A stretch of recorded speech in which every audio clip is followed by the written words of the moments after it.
The Book of Job, Chapter 1. Prologue. There once was a man named Job who lived in the land of Uz. He was blameless, a man of complete integrity. He feared God and stayed away from evil. He had 7 sons and 3 daughters. He owned 7,000 sheep, 3,000 camels, 500 teams of oxen, and 500 female donkeys. He also had many servants. He was, in fact, the richest person in that entire area. Job's sons would take turns preparing feasts in their homes, and they would also invite their 3 sisters to celebrate with them. When these celebrations ended, sometimes after several days, Job would purify his children. He would get up early in the morning and offer a burnt offering for each of them. For Job said to himself, "Perhaps my children have sinned and have cursed God in their hearts." This was Job's regular practice. Job's first test. One day the members of the heavenly court came to present themselves before the Lord, and the accuser Satan came with them. "Where have you come from?" the Lord asked Satan. Satan answered the Lord, "I have been patrolling the earth, watching everything that's going on." Then the Lord asked Satan, "Have you noticed my servant Job? He is the finest man in all the earth. He is blameless, a man of complete integrity. He fears God and stays away from evil." Satan replied to the Lord, "Yes, but Job has good reason to fear God. You have always put a wall of protection around him and his home and his property.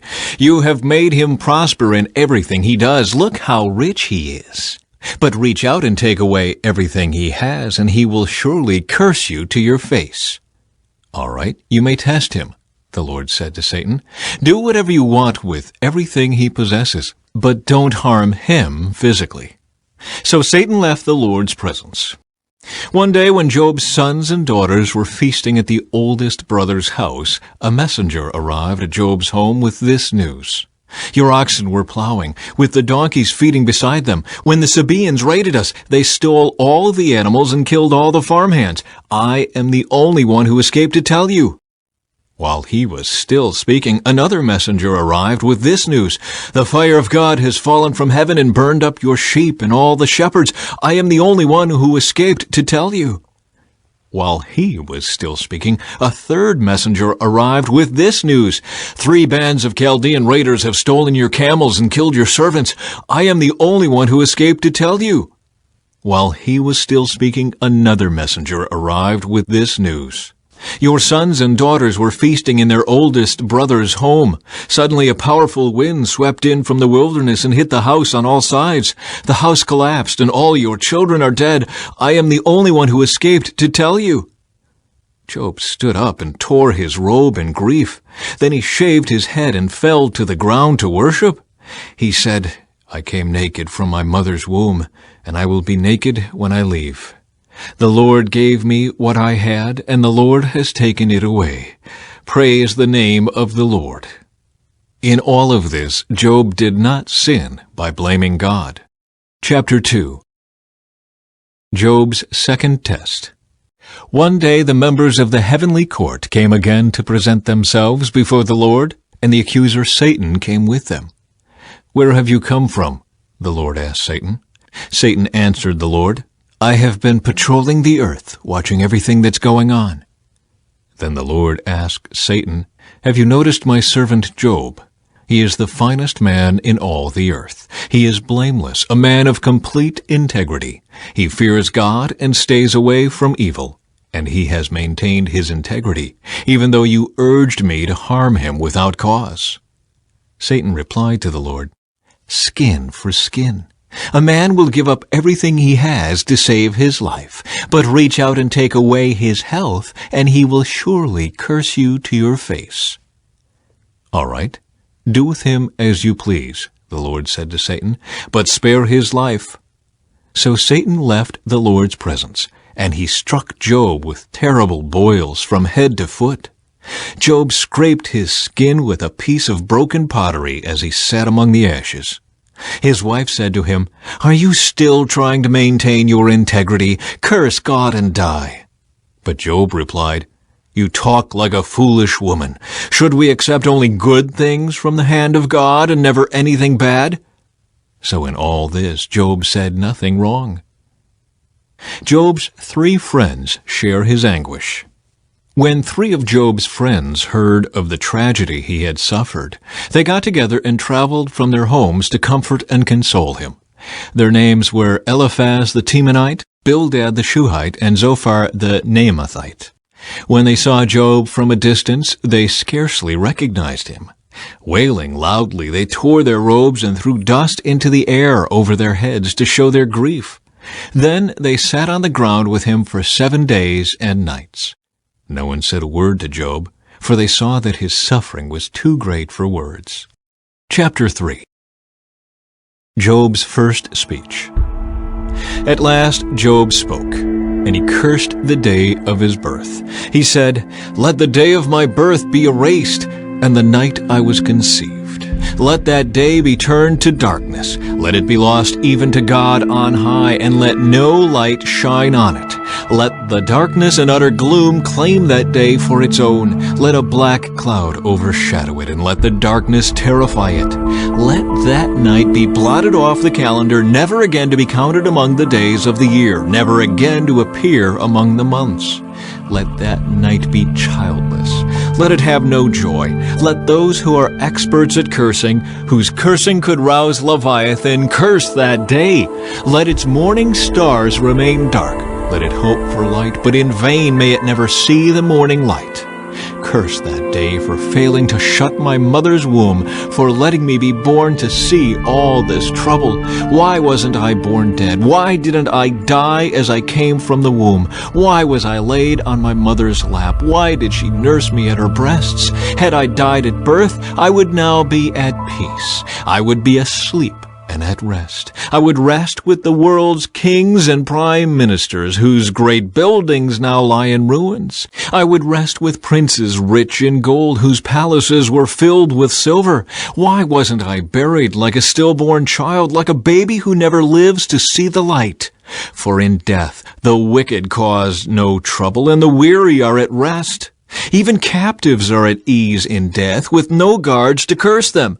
Rich and poor are both there, and the slave is free from his master. Oh, why give light to those in misery and life to those who are bitter? They long for death, and it won't come. They search for death more eagerly than for hidden treasure. They're filled with joy when they finally die and rejoice when they find the grave. Why is life given to those with no future, those God has surrounded with difficulties? I cannot eat for sighing. My groans pour out like water. What I always feared has happened to me. What I dreaded has come true. I have no peace, no quietness. I have no rest. Only trouble comes. Chapter 4. Eliphaz's first response to Job. Then Eliphaz the Temanite replied to Job, "Will you be patient and let me say a word? For who could keep from speaking out? In the past you have encouraged many people. You have strengthened those who were weak. Your words have supported those who were falling. You encouraged those with shaky knees. But now when trouble strikes, you lose heart. You are terrified when it touches you. Doesn't your reverence for God give you confidence? Doesn't your life of integrity give you hope? Stop and think. Do the innocent die? When have the upright been destroyed? My experience shows that those who plant trouble and cultivate evil will harvest the same. A breath from God destroys them. They vanish in a blast of his anger. The lion roars and the wildcat snarls, but the teeth of strong lions will be broken. The fierce lion will starve for lack of prey, and the cubs of the lioness will be scattered. This truth was given to me in secret, as though whispered in my ear. It came to me in a disturbing vision at night, when people are in a deep sleep. Fear gripped me, and my bones trembled. A spirit swept past my face, and my hair stood on end. The spirit stopped, but I couldn't see its shape. There was a form before my eyes. In the silence I heard a voice say, "Can a mortal be innocent before God? Can anyone be pure before the Creator?"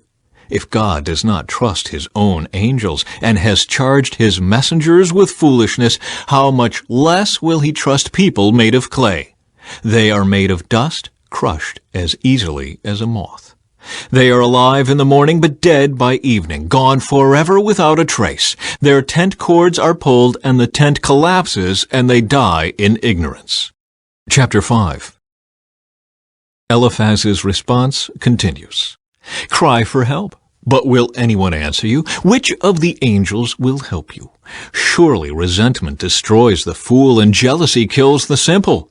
I have seen that fools may be successful for the moment, but then comes sudden disaster. Their children are abandoned far from help. They are crushed in court with no one to defend them. The hungry devour their harvest even when it is guarded by brambles. The thirsty pant after their wealth.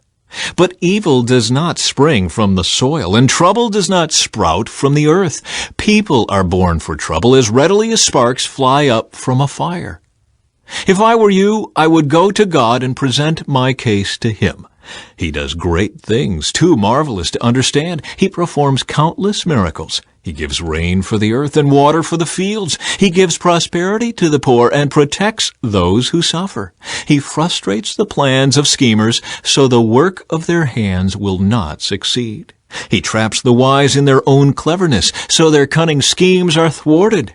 They find it is dark in the daytime, and they grope at noon as if it were night. He rescues the poor from the cutting words of the strong and rescues them from the clutches of the powerful. And so at last the poor have hope, and the snapping jaws of the wicked are shut. But consider the joy of those corrected by God. Do not despise the discipline of the Almighty when you sin. For though he wounds, he also bandages. He strikes, but his hands also heal. From 6 disasters he will rescue you. Even in the 7th, he will keep you from evil. He will save you from death in time of famine, from the power of the sword in time of war. You will be safe from slander and have no fear when destruction comes. You will laugh at destruction and famine. Wild animals will not terrify you. You will be at peace with the stones of the field, and its wild animals will be at peace with you. You will know that your home is safe.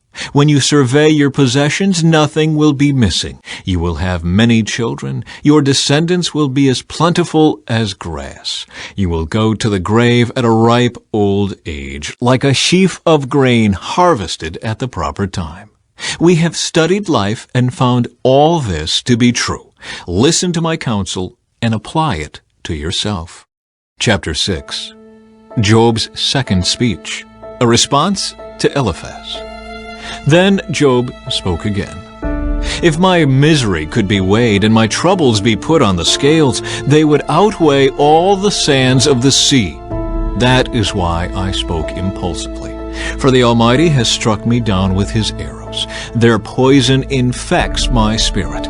God's terrors are lined up against me. Don't I have a right to complain? Don't wild donkeys bray when they find no grass, and oxen bellow when they have no food? Don't people complain about unsalted food? Does anyone want the tasteless white of an egg?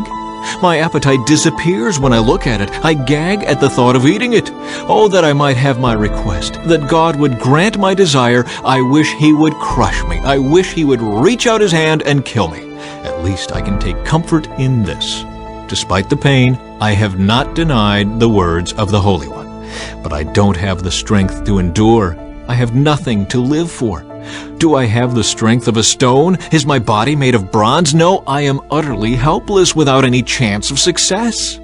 One should be kind to a fainting friend, but you accuse me without any fear of the Almighty. My brothers, you have proved as unreliable as a seasonal brook that overflows its banks in the spring when it is swollen with ice and melting snow. But when the hot weather arrives, the water disappears. The brook vanishes in the heat. The caravans turn aside to be refreshed, but there is nothing to drink, so they die. The caravans from Tema search for this water. The travelers from Sheba hope to find it. They count on it, but are disappointed. When they arrive, their hopes are dashed. You, too, have given no help. You have seen my calamity, and you are afraid. But why? Have I ever asked you for a gift? Have I begged for anything of yours for myself? Have I asked you to rescue me from my enemies, or to save me from ruthless people? Teach me, and I will keep quiet. Show me what I have done wrong. Honest words can be painful, but what do your criticisms amount to? Do you think your words are convincing when you disregard my cry of desperation?